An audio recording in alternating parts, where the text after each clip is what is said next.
زہریلی ناگن پارٹ 2 از فاروق: اگر میرے بس میں ہوتا تو میں ابھی تجھے جلا کر بھسم کر دیتا کنتیرا، تم اتنی بے وقوف کیسے ہو سکتی ہو؟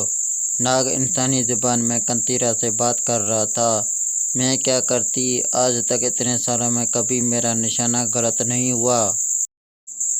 آج تک میں نے جس پر بھی وار کیا وہ میرا شکار بنا، پر آج پتہ نہیں کیسے ایک بلی میرے راستے میں وہ اپنی صفائی دینے کی پوری کوشش کر رہی تھی۔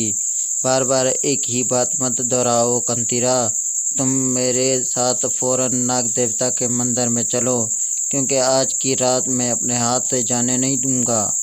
100 سال انتظار کیا ہے میں نے اس رات کا۔ اگر آج کی رات میرا مقصد پورا نہ ہو سکا تو میں کبھی بھی اپنے مقصد میں کامیاب نہیں ہو سکوں گا۔ پھر بھی یہ ہمارے ساتھ ناانصافی ہے۔ پورا سال ایک رات کا انتظار، اور اس رات بھی صرف ایک بار ہمیں ناگ دیوتا کے مندر جا کر ان سے بات کرنی ہوگی۔ کنتیرا اس وقت ایک اونچی پہاڑی کی چوٹی کی طرف چل رہی تھی۔ اس کا جسم اب بھی بے لباس تھا اور اس کے آگے وہی بڑا خوفناک کالا ناگ چل رہا تھا۔ کنتیرا اس کے پیچھے پیچھے چل رہی تھی۔ انہی پہاڑوں پر موجود مندر تک پہنچنا تھا جو پہاڑی کی سطح کو ہموار کر کے بنایا گیا تھا۔ کچھ دیر بعد وہ مندر تک پہنچ گئے تھے۔ پہلے ناگ اور پھر اس کے پیچھے کنتیرا داخل ہوئی۔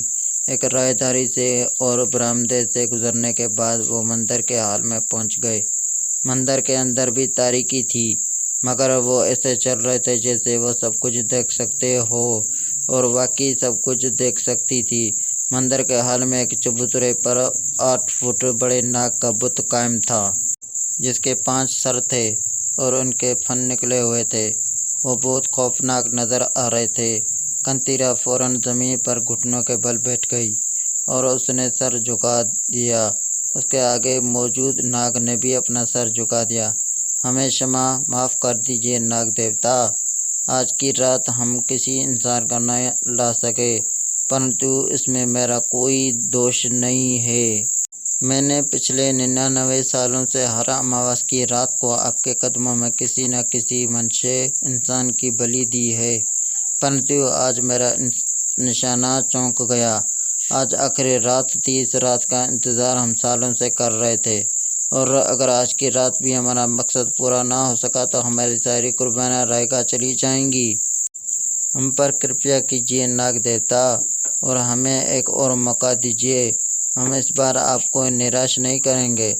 سن لیجیے ہماری ناگ دیوتا، سن لیجیے۔ کنتیرا التجا کرنے لگ گئی تھی۔ کنتیرا کے خاموش ہونے کی دیر تھی۔ پورا مندر بری طرح ہلنے لگا۔ ایسا محسوس ہو رہا تھا جیسے بہت بڑا زلزلہ آ گیا ہو، پر اس ناگ اور کنتیرا پر اس کا کوئی اثر نہیں ہو رہا تھا۔ وہ ویسے ہی سر جھکائے بیٹھے تھے۔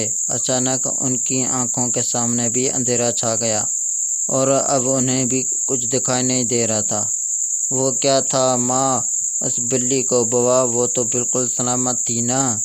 رخسار بہت سہم گئی تھی۔ سلطانہ نے جھونپڑی میں موجود زمین پر بچھائے گئے بستر پر بٹھایا۔